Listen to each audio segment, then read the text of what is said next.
Hello again, Crochet is the Way followers, and welcome newcomers. In this video, I have a stitch tutorial for you, and as a bonus, you'll be able to use that stitch to make either of the scarves you see here. You can work the stitch in any yarn you like and experiment with your hook size. To make the pattern you see here, you'll need a number 6 super bulky weight yarn, and what I have here is Country Loom by Loops and Threads.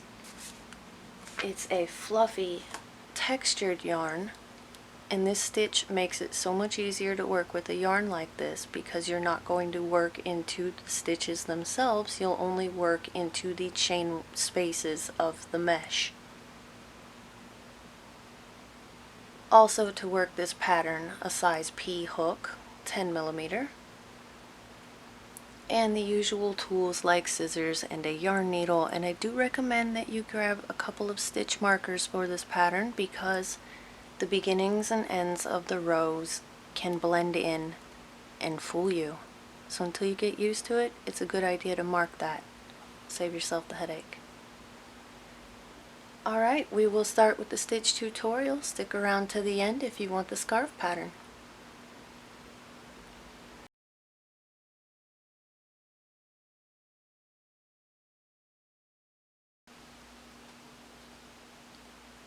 In case you missed that note, the pattern requires the chain, the single crochet, and the half double crochet stitches in American terms.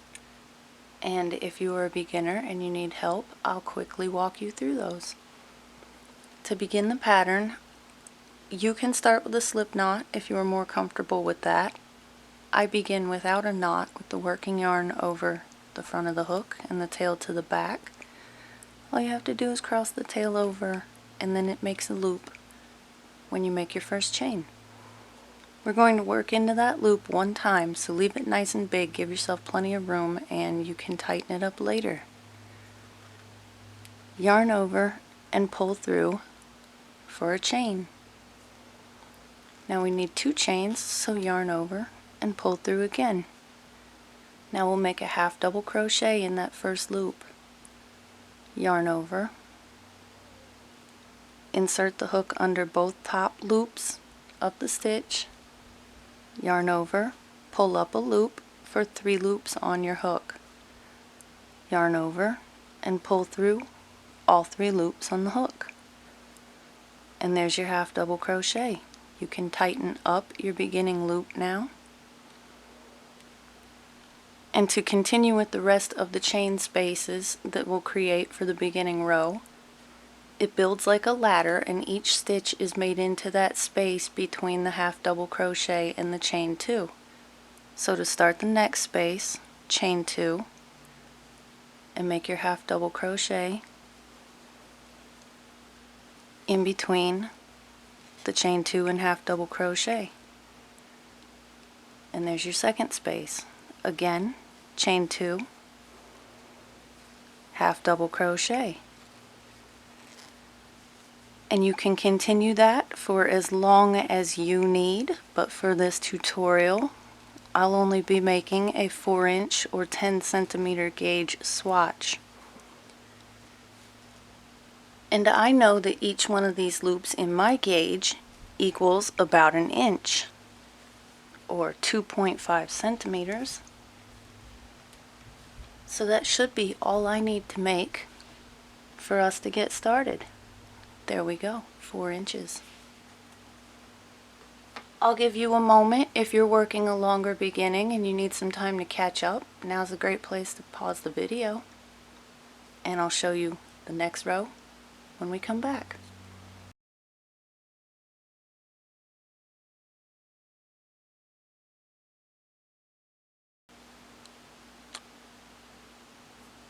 To begin the next row, you'll work back across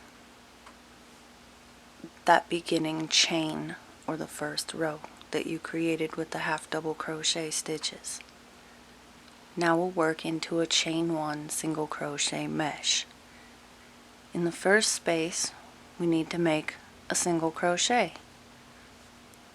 So chain 1, and in that first space insert the hook, pull up a loop for 2 loops on the hook, yarn over, and pull through both loops. Now it's pretty easy from there. Chain 1, and in the next space single crochet. Chain 1, single crochet in the next space, and so on. For me, that is my last space in the row.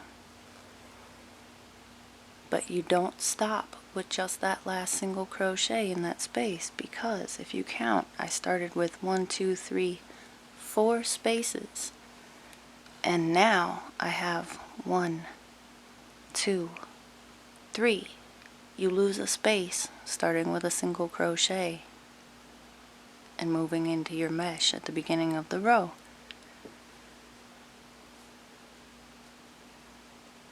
So that we can start the next row in the middle of the chain space like you did here on the first row, we won't make a chain 1 and a single crochet. Instead, we'll just make a half double crochet in that space.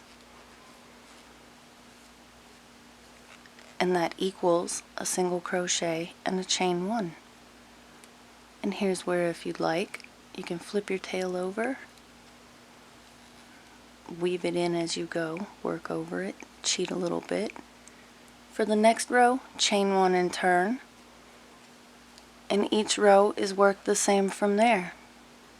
Single crochet in the first space, chain 1, single crochet in the next space. And here's where I do recommend stitch markers, and that's because you'll be able to see with the first few rows I've worked how it becomes easy to lose the beginnings and ends of the rows the more you work. It's pretty easy at the beginning, you know which is your first row. But because the chain spaces zigzag, it can become a little confusing.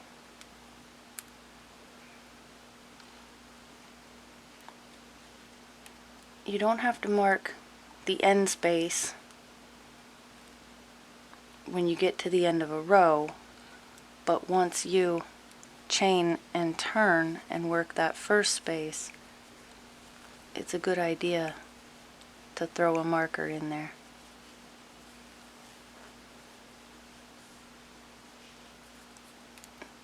I am going to use the magic of video editing to skip ahead to where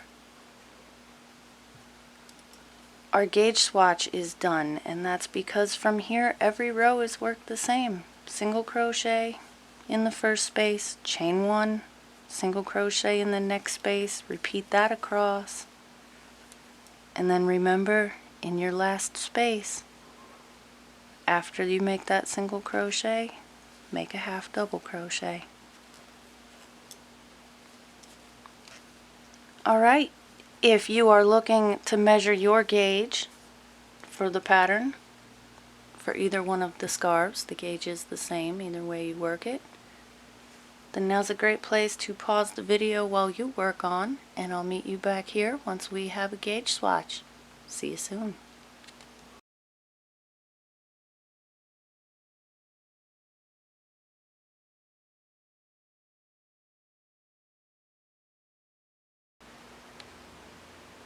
Before you measure for your gauge, I would like to point out that the stitch has a considerable amount of stretch in one direction and not much at all in the other.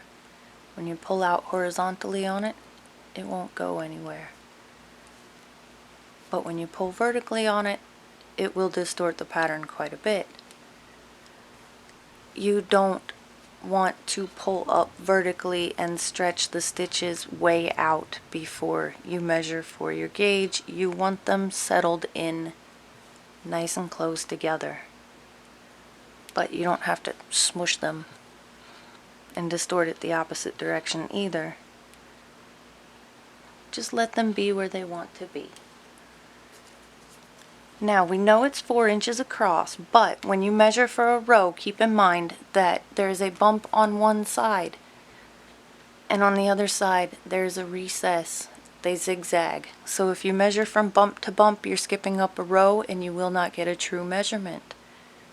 So 4 inches across, and that would be 4 stitch multiples, 4 chain spaces, however you want to see that.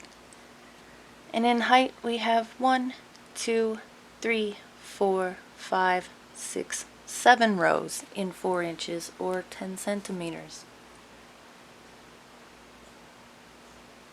Coming up, we have the information for the scarf patterns.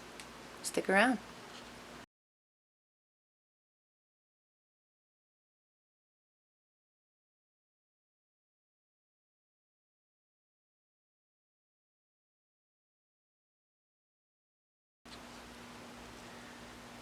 If you're interested, you'll also find a link in the description below for the written pattern over on the Crochet is the Way blog.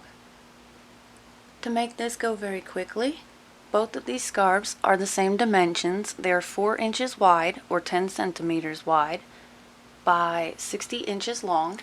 That would be about 150 centimeters.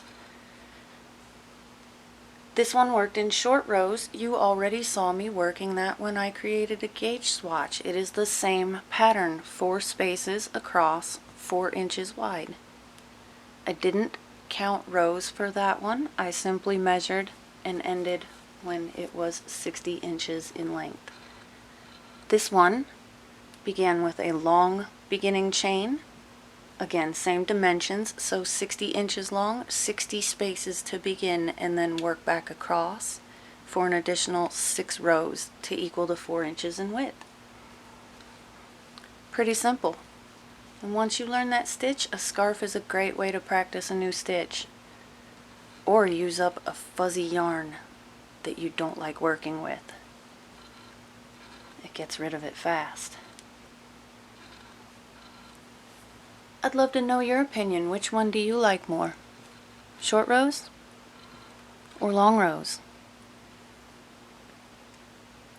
And from the scrap left over from making this one right here, will there be enough left over to make a matching hat?